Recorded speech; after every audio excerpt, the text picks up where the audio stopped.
Welcome to of the record. Telangana రాజకీయాల్లో మరోసారి ఉత్కంఠ తెరలేచింది. మంత్రివర్గంలో ఖాళీగా ఉన్న ఆ 2 కీలక స్థానాలపై కాంగ్రెస్ హైకమాండ్ ఎట్టకేలకు గ్రీన్ సిగ్నల్ ఇచ్చేసింది. వారం 10 రోజుల్లోనే ఆ లక్కీ ఛాన్స్ ఎవరిని వరించబోతుంది? గిరిజన, రెడ్డి కోటాల కోసం జరుగుతున్న ఈ రసవత్తర పోరులో చివరికి తెర వెనుక ఏ తంతు నడుస్తోంది? పదవి కోసం ముమ్మర ప్రయత్నాలు చేస్తున్న ఆ ఆశావాహులు ఎవరెవరు? ఆ రేసులో ఉన్న హేమా హేమిలలో ఎవరు అదృష్టం పండబోతుందో లెట్స్ వాచ్.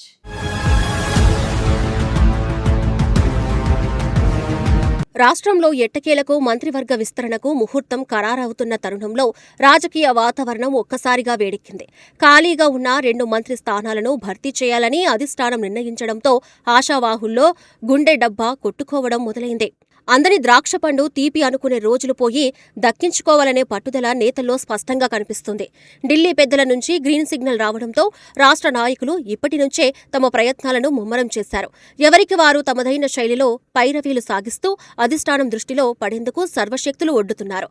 ఏ చిన్న అవకాశం దొరికినా వదులుకోకూడదని ప్రతి ఒక్కరూ భావిస్తున్నారు. ఎవరి ప్రయత్నాలు ఏ విధంగా ఉన్నప్పటికీ ఫలితం మాత్రం అధిష్టానం చేతిలోనే ఉంది. ఈ నేపథ్యంలో మంత్రివర్గంలో చోటు దక్కించుకోవడానికి నేతలు రకరకాల వ్యూహాలు రచిస్తున్నారు.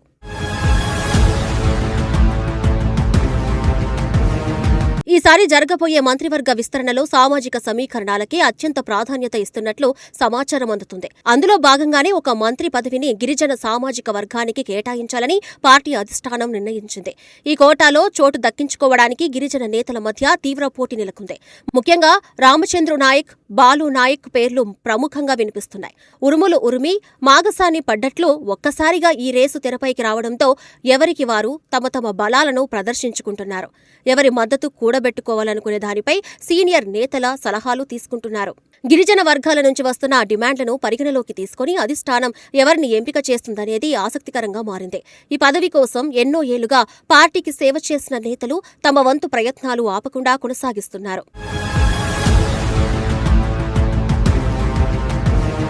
మరో మంత్రి పదవిని రెడ్డి సామాజిక వర్గానికి కేటాయిస్తున్నట్లు పార్టీ వర్గాల నుంచి బలమైన సంకేతాలు వస్తున్నాయి. ఈ ఒక్క పదవి కోసం పలువురు హేమా హేమీలు బరిలో నిలవడంతో పోటీ రసవత్తరంగా మారింది. ముఖ్యంగా శాసనసభ్యుడు కోమటిరెడ్డి రాజగోపాల్ రెడ్డి ఈ పదవిని ఆశిస్తున్న వారిలో ముందు వరుసలో ఉన్నారు. ఇంటి గడప దాటినిది ఇల్లు దాటదు అన్నట్లుగా తన నియోజకవర్గ అభివృద్ధితో పాటు మంత్రి పదవి తనకే దక్కాలని ఆయన తీవ్రంగా ప్రయత్నిస్తున్నారు.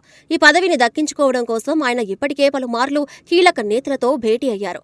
పార్టీ కోసం తాను చేసిన త్యాగాలను, కష్టపడిన తీరును అధిష్టానం గుర్తించాలని ఆయన బలంగా కోరుకుంటున్నారు. ఈ రేస్లో ఆయనతో పాటు మరికొందరు సీనియర్ నేతలు కూడా గట్టి పోటీ ఇస్తున్నారు.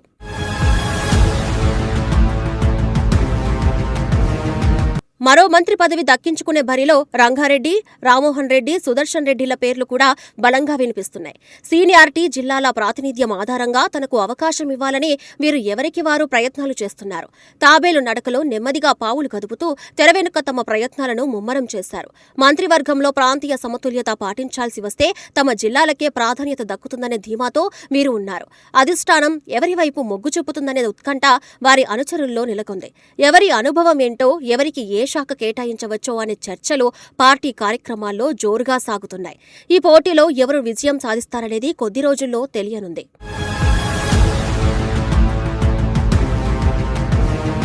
మంత్రి పదవి దక్కించుకోవడానికి ఆశావాహులు చేస్తున్న ప్రయత్నాలు చూస్తూ ఉంటే రాజకీయ వాతావరణం వేడెక్కింది.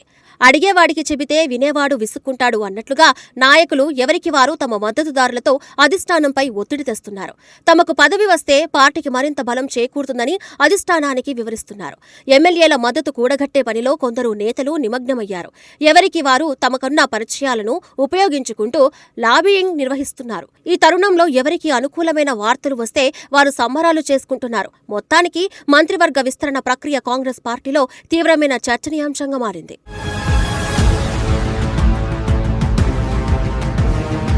తెలంగాణ మంత్రివర్గ విస్తరణపై తుది నిర్ణయం తీసుకునే బాధ్యతను కాంగ్రెస్ హైకమాండ్ తన భుజాన వేసుకుంది.